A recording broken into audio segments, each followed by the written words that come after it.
1008 श्री महावीर भगवान की जय हो। आचार्य भगवंत श्री 108 अध्यात्म योगी विशुद्ध सागर जी गुरुदेव की जय हो। मुनि श्री 108 प्रथम सागर जी महाराज की बोले परम पूज्य मुनि श्री साध्य सागर जी गुरुदेव की, मुनि संघ की।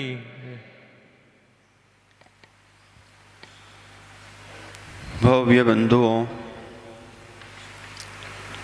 हम सभी लोग भगवान महावीर स्वामी के शासन काल में विराजमान होकर उनकी देशना काया रस पान कर रहे हैं और उस देशना में जीवन निर्माण की योजना का एक विशेष प्लानिंग हम सब यहाँ बैठकर करते हैं। जो जीव भूत में परिणाम कर चुका है, उसी का वर्तमान में वह भोग कर रहा है। समझ में आया? जो आप राकेश भैया भूत की पर्याय में, मतलब भूत की पर्याय मतलब आप इस गति के पहले अन्य गति में श्वास ले रहे थे, उन श्वासों में आपने जो परिणाम अच्छे बुरे किए हैं उनका फल चरितार्थ होता हुआ दिख रहा है इस पंचम काल की इस गति में। समझ में आ गया? अब अच्छे परिणाम किए थे आपने तो आप देव शास्त्र गुरु की संगति को प्राप्त हो गए। बुरे परिणाम किए थे जिन्होंने, वो कुसंगति को प्राप्त होकर देव शास्त्र गुरु से दूर हो गए। समझ में आया? अब जीवन निर्माण की योजना के तहत आपको अपने अंदर से बुरी बातों को हटाने का प्रयास करते रहना चाहिए, क्योंकि जब तक आप बुरी आदतों को हटाने का प्रयास नहीं करेंगे आप कभी पुरुषार्थ नहीं कर सकते।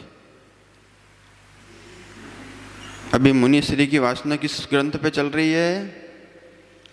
पुरुषार्थ सिद्धि उपाय।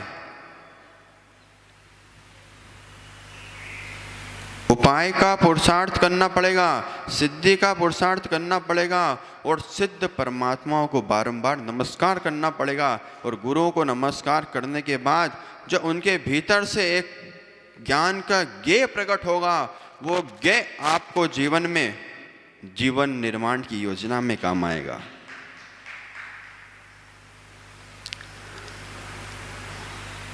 ओनली आप अपने आप को इसलिए धन्य ना माने कि मैं पंच द्रव्यों से या नाना प्रकार के फल से या नाना प्रकार के श्रीफल से भगवान बनने की योजना बना रहा हूं। क्या भगवान बनने की योजना बना रहा हूं? ये योजना भगवान बनने की योजना नहीं है, ये योजना अपने आप को एक इंसान बनाने की योजना है। अभिषेक करेगा वही जो अच्छा इंसान होगा, शांति धारा करेगा वही जो अच्छा इंसान होगा, गुरुओं की वाणी सुनेगा वही जो अच्छा इंसान होगा और गुरुओं की हारचर्या करवाएगा वही जो सम्यक दृष्टि होगा। इसलिए जो लोग आहार देने आते हैं ना, सब श्रद्धावान होते हैं क्योंकि वो अच्छे लोग हैं। क्या है?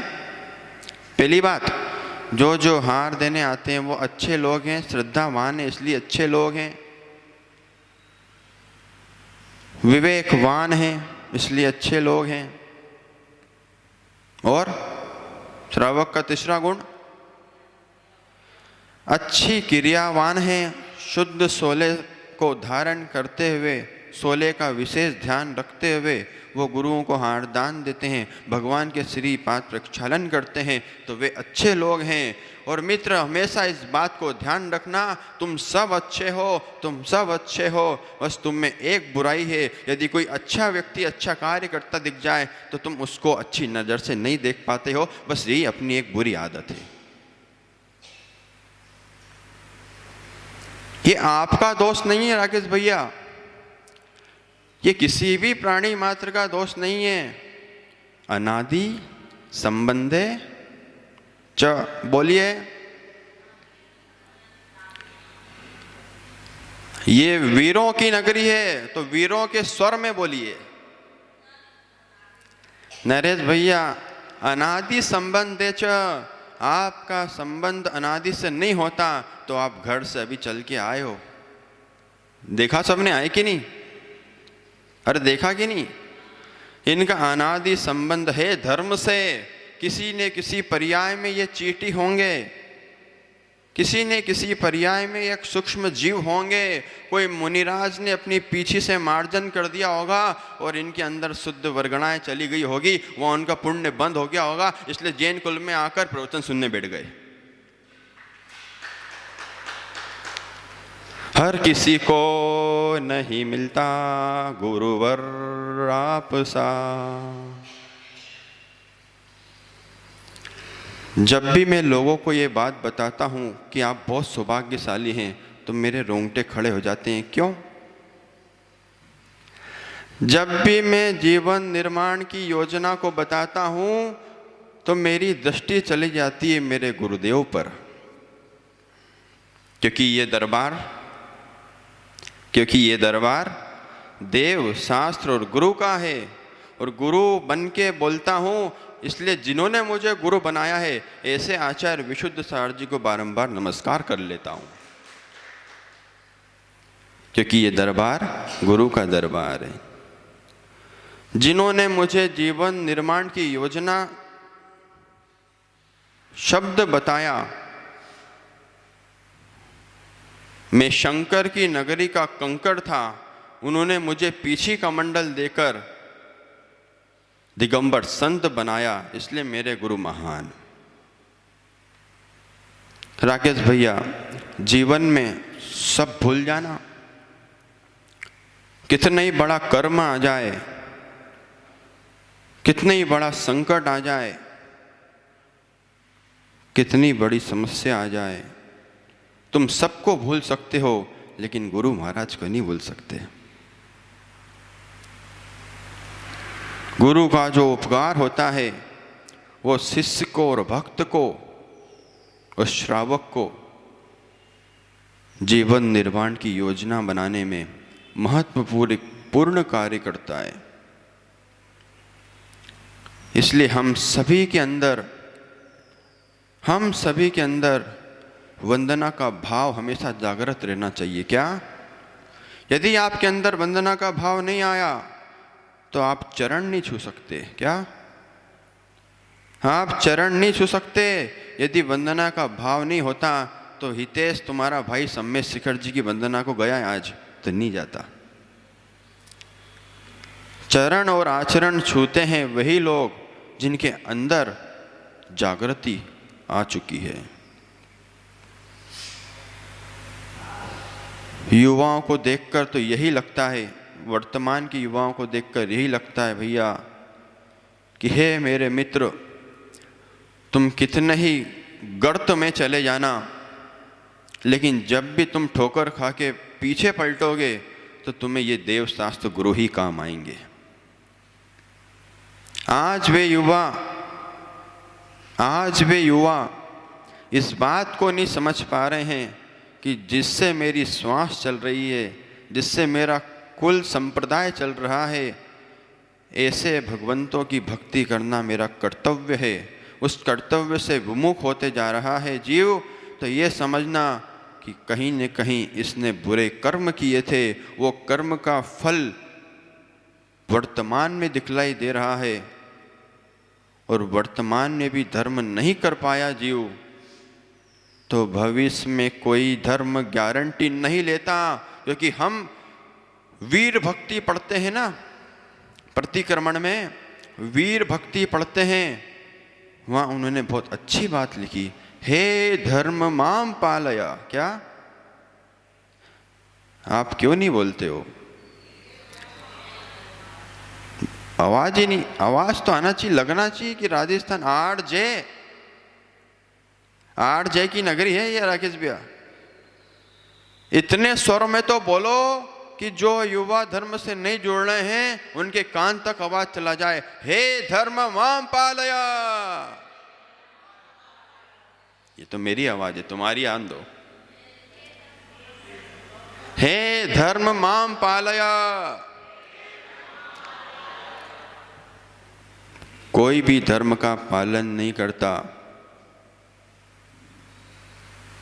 तो बोले महाराज जी फिर मंदिर में इतने सारे भक्त दिख रहे हैं, प्रवचन में इतने भक्त दिख रहे हैं, आनंद यात्रा में इतने भक्त दिख रहे हैं, ये क्या कर रहे हैं?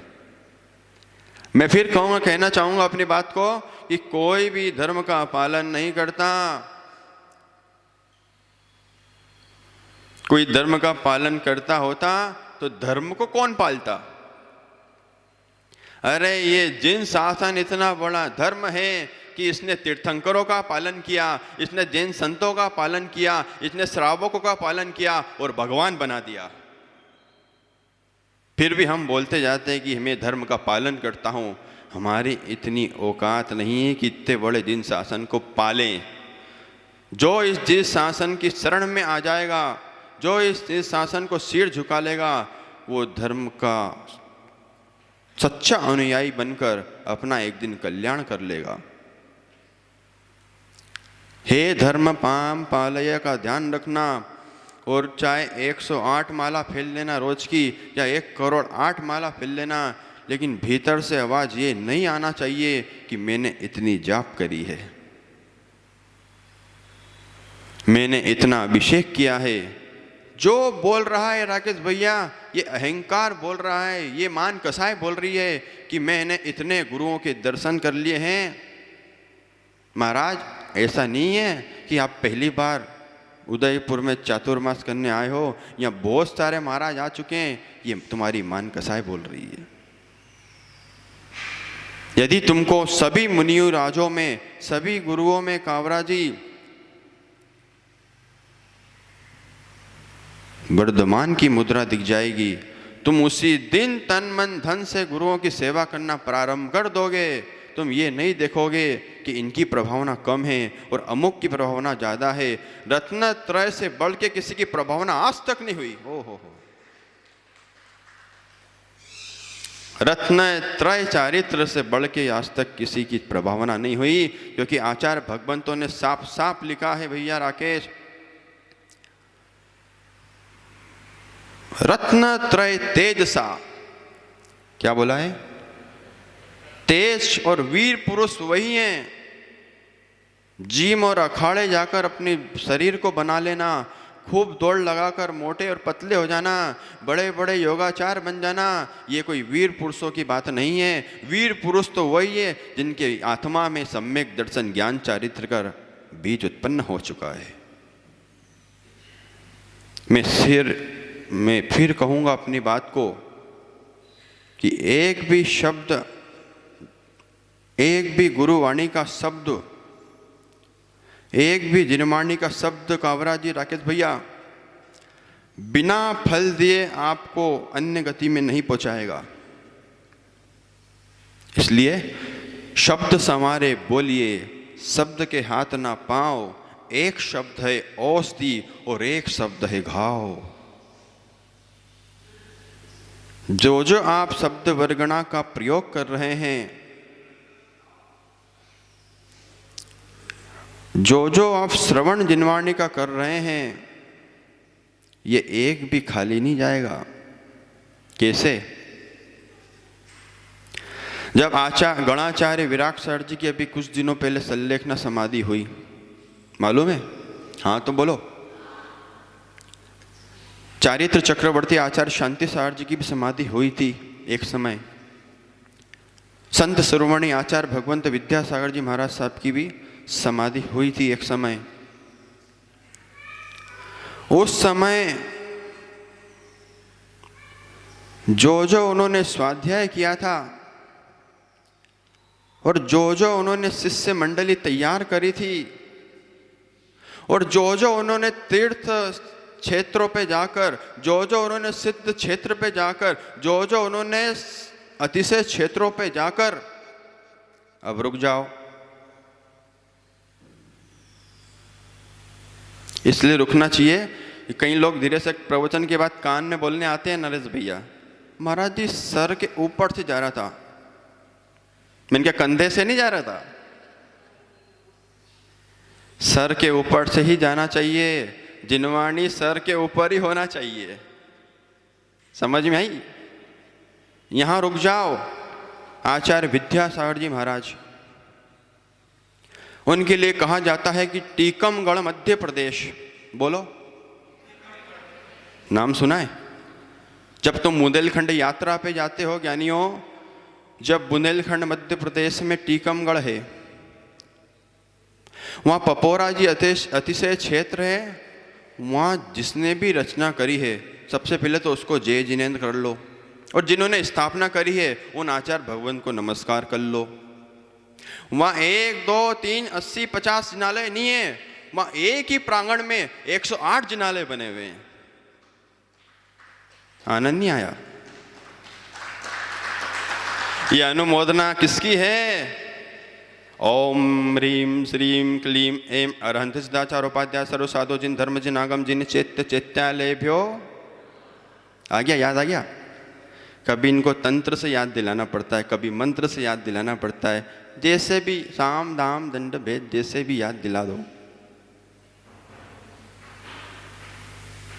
वहाँ चैत्यालय बने हैं, वहाँ पर 72 घंटे का आचार्य विद्यासागर जी जब ध्यान किया करते थे, 3 दिन के उपास व्रत को धारण करते हुए, तो एक खड़गासन पे आचार्य श्री खड़े हुए पाटे पे, वहाँ उनके चरण चिन्ह मदन भैया छप जाया करते थे।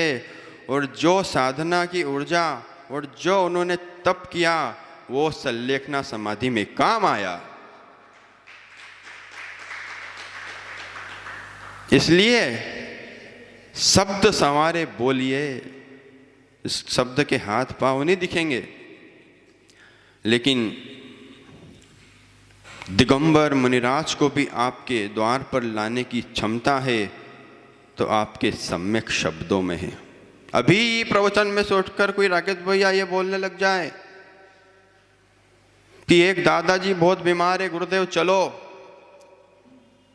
मैं सबसे पहले माइक वाले को बोला कि माइक बंद करूँगा, महाराज जी को नमोस्तु बोलूँगा और सबसे पहले उसको नमोकार मंत्र सुनाने जाऊँगा और ये भावना भाऊँगा कि आज मैं इसको सुना रहा हूँ, जब अंतिम समय आएगा तो सारी जनता मुझे नमोकार सुनाएगी। क्या आपने ऐसे जीवन निर्माण की योजना की है? क्या आपने कुछ मित्र ऐसे अपने जीवन में बनाए हैं? मैं फिर कहना चाहूँगा अपनी बात को, 4 लोग एक कुर्सी पर बैठ जाएं, एक फर्श पर 4 लोग बैठ जाएं, तो नरेश भैया ये मत समझ लेना कि उन सभी के मन एक जैसे परिणाम वाले हैं या एक जैसे धर्म वाले हैं, धर्म भाव वाले हैं। मैं फिर कहूँगा 5 उंगलियां एक समान नहीं होती, उसी प्रकार 5 लोग एक साथ बैठने वाले एक परिणाम के जिस दिन हो जाएंगे उस दिन वो मुनिराज बन के सिद्ध शिवालय में वास करेंगे। यहाँ क्यों कहा गया आचार्य भगवंतों ने कि जैसे लड्डू का तार टूटता है, चाशनी का तार टूटते हुए देखा है? अब सब बोलेंगे राखी आ रही है तब देखेंगे, घेवर बनाएंगे तब देखेंगे। कारवाजी ये सबके मुंह में ये पानी आ रहा है, घेवर फेनी दिख रही है, तुम घेवर फेनी हर राखी को खा लेते हो, खाते हो कि नहीं? लेकिन शुद्ध खाया करो, बाहर के ले आते हो और बोलते हो हैप्पी राखी। जो हाथ से द्रव्य निर्माण होता है जीवन निर्माण की योजना की बात चल रही ना।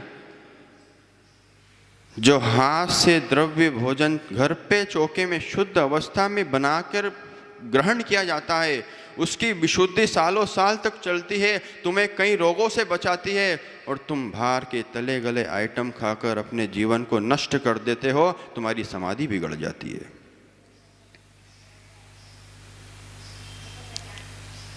जैसे तार टूटता है, एक जैसा तार टूटता है चाशनी का, ऐसे ही साधु बन के भी एक जैसे परिणाम, सिद्धों जैसे परिणाम हो जाते हैं, तो उनका धर्म करना सार्थक हो जाता है।